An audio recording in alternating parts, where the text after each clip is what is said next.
Hello everyone, welcome to ಲಾಶಾ cooking channel. ನಾನಿವತ್ತು ನಿಮಗೆ ಜೋಳದ ಹಿಟ್ಟಿನಿಂದ ಪರೋಟ ಮಾಡೋದನ್ನು ತೋರಿಸ್ಕೊಡ್ತಾ ಇದ್ದೀನಿ. ಇದು ತುಂಬಾ ಸಾಫ್ಟಾಗಿ ಹಾಗೆ ಆರೋಗ್ಯಕ್ಕೂ ಕೂಡ ತುಂಬಾ ಒಳ್ಳೆಯ ಒಂದು ಡಯಟ್ ಫುಡ್ ಅಂತಲೇ ಹೇಳ್ಬೋದು.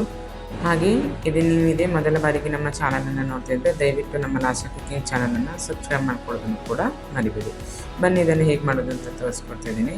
ಮೊದಲಿಗೆ ನಾನಿಲ್ಲಿ 2 ಆಲೂಗಡ್ಡೆಯನ್ನು ಬಾಯ್ಲ್ ಮಾಡಿಬಿಟ್ಟು ಅದನ್ನು ಸ್ಮ್ಯಾಶ್ ಮಾಡಿ ಅದಕ್ಕೆ ಜಜ್ಕೊಂಡಿರುವಂಥ ಶುಂಠಿಯನ್ನು ಸೇರಿಸ್ಕೊಂಡಿದ್ದೀನಿ. ಅದ್ರ ಜೊತೆಗೆ ಕಟ್ ಮಾಡಿರುವಂಥ 1 ಹಸಿಮೆಣಸು ಹಾಗೆ 1 ಈರುಳ್ಳಿ ಹಾಗೆ ಕರಿಬೇವಿನ ಎಲೆಗಳನ್ನು ಕೂಡ ಈ ರೀತಿ ಕಟ್ ಮಾಡಿ ಸೇರಿಸಿದ್ದೀನಿ. ಹಾಗೆ 1/4 ಟೀ ಸ್ಪೂನಷ್ಟು ಜೀರಿಗೆ ಹಾಗೆ 1/4 ಟೀ ಸ್ಪೂನಷ್ಟು ಅರಿಶಿನ ಹಾಗೆ 1/4 ಟೀ ಸ್ಪೂನಷ್ಟು ಅಚ್ಚ ಖಾರದ ಪುಡಿಯನ್ನು ಕೂಡ ಸೇರಿಸ್ಬಿಟ್ಟು ಇಲ್ಲಿ ಸುಮಾರು ನಾನು 1 ಕಪ್ಪಷ್ಟು ಜೋಳದ ಹಿಟ್ಟನ್ನು ತಗೊಂಡಿದ್ದೀನಿ. ಇದನ್ನು ಸೇರಿಸ್ಬಿಟ್ಟು ಚೆನ್ನಾಗಿ ಅದಕ್ಕೆ ರುಚಿಗೆ ತಕ್ಕಷ್ಟು ಉಪ್ಪನ್ನು ಕೂಡ ಸೇರಿಸಿ ಬಿಸಿ ನೀರನ್ನು ಆ್ಯಡ್ ಮಾಡಿ ಅದನ್ನು ಕಲಿಸ್ಕೊತಾ ಇದ್ದೀನಿ. ಈ ರೀತಿ ಬಿಸಿ ನೀರನ್ನು ನಾವು ಸೇರಿಸಿ ಕಲಿಸೋದ್ರಿಂದ ಈ ಪರೋಟ ತುಂಬಾ ಸಾಫ್ಟಾಗಿ ಬರುತ್ತೆ.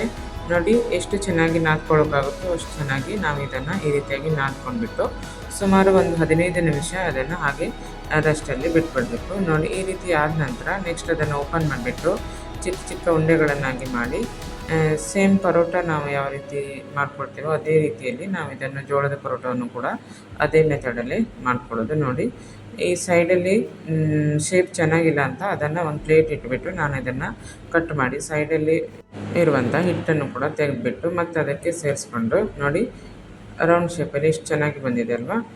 ಆ ನಂತರ ನಾನು ಅದನ್ನು ತವಾದ ಮೇಲೆ ಎಣ್ಣೆಯನ್ನು ಸವರ್ಬಿಟ್ಟು 2 ಕಡೆ ಚೆನ್ನಾಗಿ ಬೇಯಿಸ್ಕೊಳ್ತೇನೆ. ನೋಡಿ ಇದು ಈ ರೀತಿ ತುಂಬಾ ಸಾಫ್ಟಾಗಿ ಹಾಗೆ ಟೇಸ್ಟಿಯಾಗಿ ಆರೋಗ್ಯಕ್ಕೂ ಕೂಡ ಒಂದು ಒಳ್ಳೆಯ ಒಂದು ರೆಸಿಪಿ. ಇದನ್ನು ಬೆಳಗ್ಗೆ ಬ್ರೇಕ್ಫಾಸ್ಟಿಗೂ ಆದರೂ ನೀವು ಯೂಸ್ ಮಾಡ್ಕೊಳ್ಬೋದು, ಇಲ್ಲ ರಾತ್ರಿ ಊಟಕ್ಕಾದರೂ ಈ ರೀತಿಯಾಗಿ ರೆಡಿ ಮಾಡಿಕೊಂಡು ತಿನ್ಬೋದು. ಹಾಗೆ ಇದು ಮಾಡೋದು ಕೂಡ ತುಂಬಾ ಈಸಿ. ನೋಡಿದ್ರಲ್ವಾ ಈಸಿಯಾಗಿ ನಾವು ಹೇಗೆ ಜೋಳದ ಪರೋಟವನ್ನು ಮಾಡ್ಕೊಳ್ಳೋದು ಅಂತ. ಈ ರೆಸಿಪಿ ಇಷ್ಟವಾದರೆ ನೀವು ಕೂಡ ಮನೆಯಲ್ಲೊಮ್ಮೆ ಟ್ರೈ ಮಾಡಿ ಅಂತ ಹೇಳ್ತಾ, ನಮ್ಮ ವಿಡಿಯೋ ಇಷ್ಟವಾದರೆ ಒಂದು ಲೈಕ್ ಆ್ಯಂಡ್ ಶೇರ್ ಮಾಡೋದನ್ನು ಕೂಡ ಮರಿಬೇಡಿ. ಹಾಗೆ ಮತ್ತಷ್ಟು ಹೊಸ ರೆಸಿಪಿಯೊಂದಿಗೆ ಸಿಗೋಣ ಅಂತ ಹೇಳ್ತಾ ನಮ್ಮ ವಿಡಿಯೋ ನೋಡಿದ್ದಕ್ಕಾಗಿ ನಿಮಗೆಲ್ಲರಿಗೂ ಧನ್ಯವಾದಗಳು.